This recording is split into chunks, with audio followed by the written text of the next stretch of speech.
Bom, galera, agora nós vamos para a nossa aula de Química.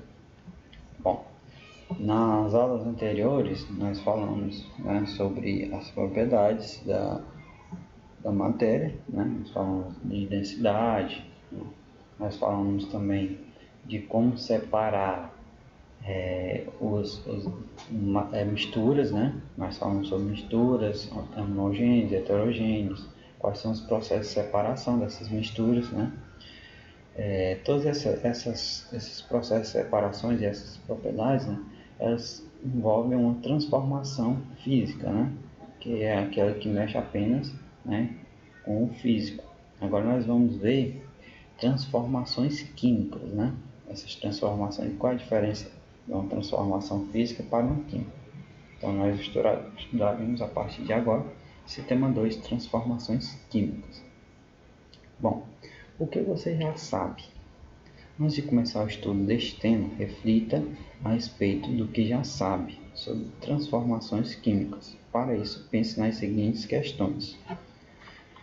Bom, quando um objeto metálico enferruja, ele passa a ter características diferentes do original.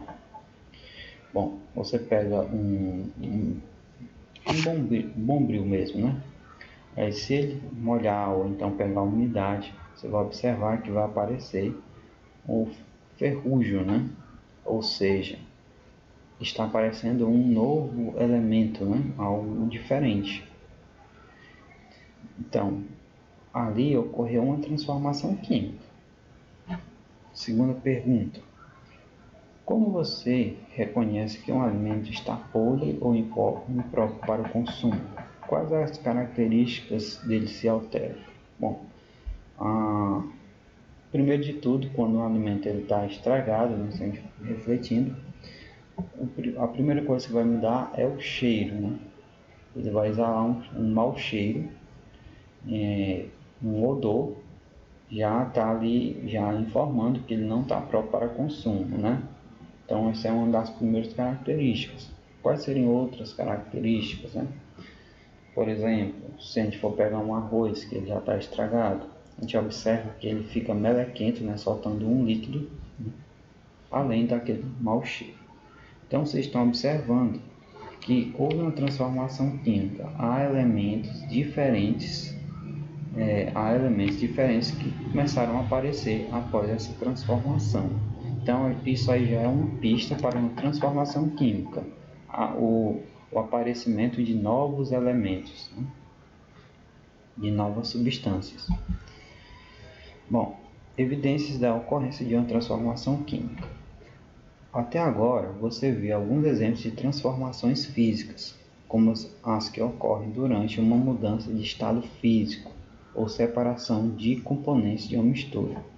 Bom, as transformações de estado físico, por exemplo, a água. A água, ela no estado líquido, né? Quando ela passa no processo de fusão, ela passa para o estado sólido. Então, houve uma transformação, só que é uma transformação física. Ou quando a água está no seu estado líquido e ela evapora, né? Então, é outro tipo de transformação química. Essas transformações químicas, aliás, transformação física. Geralmente, uma transformação física, o elemento volta ao seu estado anterior. No caso da água, ela está no estado líquido, ela pode ela se transforma, ela vai para o estado sólido. Houve uma transformação física. Só que do estado sólido, ela pode voltar novamente para o estado líquido. Então aí, o processo de transformação física, ela pode voltar e voltar, né? Já um processo de transformação química, isso não é possível. A gente vai ver. Então aqui, ó, o que ocorre de especial na transformação química? Você deve ter tomado algum remédio na forma de pastilha efervescente. Quando a pastilha é adicionada à água, pode-se observar a liberação de um gás, como vocês podem observar na figura. Esse gás não estava antes do contato entre a pastilha e a água, o que indica que ele é uma substância nova que se formou no sistema. Então, quando você pega a pastilha, você observa a pastilha, você vê que que você só consegue identificar que só tem aquela partilha, mas quando você adiciona a água, ela começa a soltar um gás. E essas bolhas, vocês podem observar na figura, elas são causadas por esse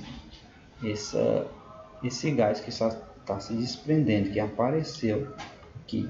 Então, o que está acontecendo? Uma transformação química, ou seja, surgiu um novo elemento. Antes só tinha água e a partilha, agora tem um gás que está saindo. Agora acompanha uma observação experimental no laboratório químico que adicionou uma solução aquosa incolor de nitrato de chumbo e uma solução incolor de iodeto de sódio. Ambas substâncias são incolores, né? Olha só o que acontece. Aqui está sendo adicionado as duas misturas. Ó. No momento que entra em contato as duas misturas, aparece um novo líquido. Então, a substância não existia. Então, imediatamente surgiu um sólido amarelo, ou seja, era um líquido que se misturou a outro líquido. Então, imediatamente apareceu um sólido. Essa parte amarela é um sólido, ou seja, uma substância que não existia antes da mistura. Se tanto a solução aquosa de nitrato de chumbo quanto a de iodeto de potássio são incolores, o surgimento de um sólido de cor amarela indica a formação de uma nova substância. Então, no momento que eles se misturaram, apareceu uma nova substância. Então, aqui também houve uma transformação química. Diferentemente de uma transformação física, uma transformação química, a formação de novas substâncias. Então, a transformação química vai haver novas substâncias. Pode-se então definir transformação química como uma transformação de uma ou mais substâncias diferentes, né? Ou seja, uma transformação química é a transformação em uma ou mais substâncias diferentes do início. O que observou-se nos dois casos citados anteriormente foi a ocorrência de transformações químicas evidenciadas em um deles a liberação de um gás, no caso da partilha, e no outro a formação de um sólido amarelo. Há diferentes maneiras de verificar a ocorrência de uma transformação química, além da formação de um gás. Então aqui nós temos várias formas de ver que houve uma transformação química. Nós temos aqui a formação de um gás, formação de um sólido, a mudança de cor. Pode acontecer também liberação, absorção de calor, emissão de luz, mudança de odor, de textura e de resistência mecânica. Então aqui são alguns aspectos que indicam que houve uma transformação química. Bom, a gente viu que às vezes quando misturamos dois ou mais elementos, eles podem formar novas substâncias. Quando isso ocorre, nós temos uma transformação química. Bom, agora nós vamos ver outros aspectos da transformação química. As transformações químicas de uma simples fogueira ou de fogos de artifício sempre fascinaram a humanidade. Na Idade Média, muitos se dedicaram ao estudo de transformações. A mais conhecida delas é a de metais comuns, como o ferro em ouro. Então, essas transformações químicas, elas sempre foram objetos de estudo da humanidade. E na Idade Média, muitos químicos, né,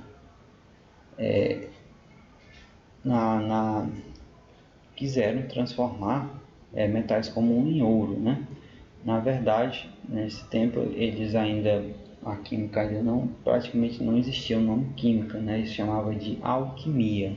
Então, essas pessoas, elas procuravam transformar qualquer tipo de metal em ouro, né? Para obter riquezas, mas isso não era possível, nunca se conseguiu isso, né?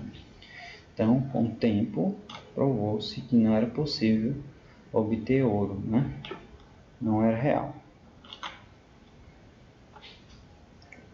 Mas serviu às pesquisas, né? Que ficaram os estudos a partir dessas transformações químicas. E em 1774, o químico francês Antoine Lavoisier pesquisava as combustões, né?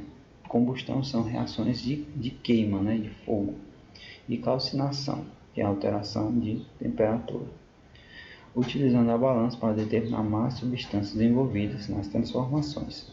Além de esclarecer o papel do gás oxigênio das combustões, seus estudos levaram à constatação de que em uma reação química, quando realizada em um recipiente fechado, a transformação é igual àquela após a reação, isto é, a massa se conserva na transformação química. O que ele quer dizer? Ele quer dizer que se você pegar, vamos supor, um exemplo, se você pegar 10 gramas de água e misturar com 5 gramas de um comprimido efervescente, depois dessa reação, se for num ambiente fechado, vai continuar tendo as 10 gramas mais 15, ou seja, a substância resultante ela vai ter a mesma massa de antes. Ou seja, numa reação química, a massa não varia, ou seja, a massa vai se manter, vai se conservar. Então, essa é uma lei muito importante da química, né? Na conservação da massa. Aqui nós temos um exemplo. O gás metano reage com oxigênio para formar o gás carbônico e água. Gás metano e gás oxigênio, eles vão se misturar e aí vão formar o gás carbônico e água, ou seja, duas substâncias vão formar duas substâncias novas. Então nós temos aqui, massa de gás metano 8 gramas, massa de oxigênio 32. Se eu pegar as duas, como vocês podem observar, junto essas duas, 8 mais 32, a massa total de reagentes. Reagentes é o que? São as substâncias que são misturadas antes da transformação. Reagentes, eles vão reagir.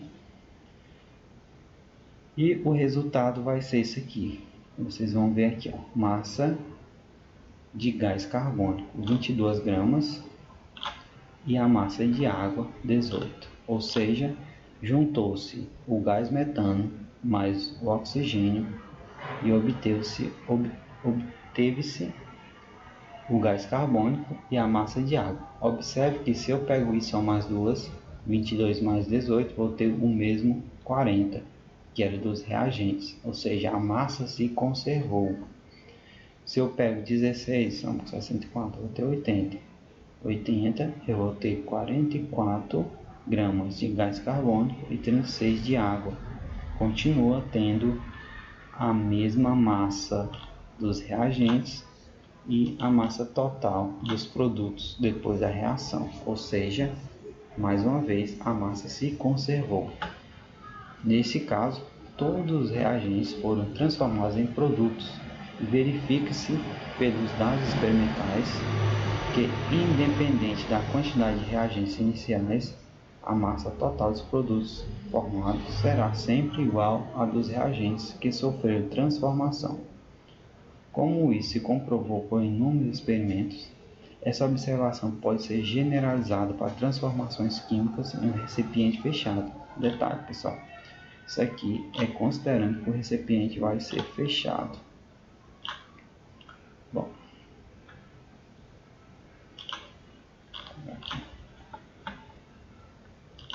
então, tal é a importância, aliás, hoje chamada de lei da conservação das massas. Então, a lei da conservação das massas foi criada por Antoine Lavoisier. E existe uma versão popular que diz que, segundo a qual na natureza nada se perde, nada se cria, tudo se transforma. Ou seja, uma transformação química, os reagentes vão ser igual aos produtos da reação química. E após alguns anos, Lavoisier ter formulado essa lei de massas, né? Outro químico, Joseph Proust, ao realizar experimentos de substâncias puras, concluiu que a composição dessas massas substâncias era constante, não importava a forma como era obtida.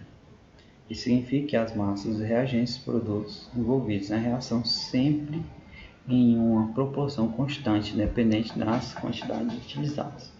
Então, bom, aqui, ó, como vocês podem observar, quando misturou a massa de metano com a massa de oxigênio, obtou-se 40, seria igual a 40. Então, aqui, ó, a reação produziu 22 gramas de gás carbônico e essa proporção continuou se mantendo. 22 mais 22, 40, 40 mais 40, 88, 18 mais 36, 36, 36 mais 36, 72.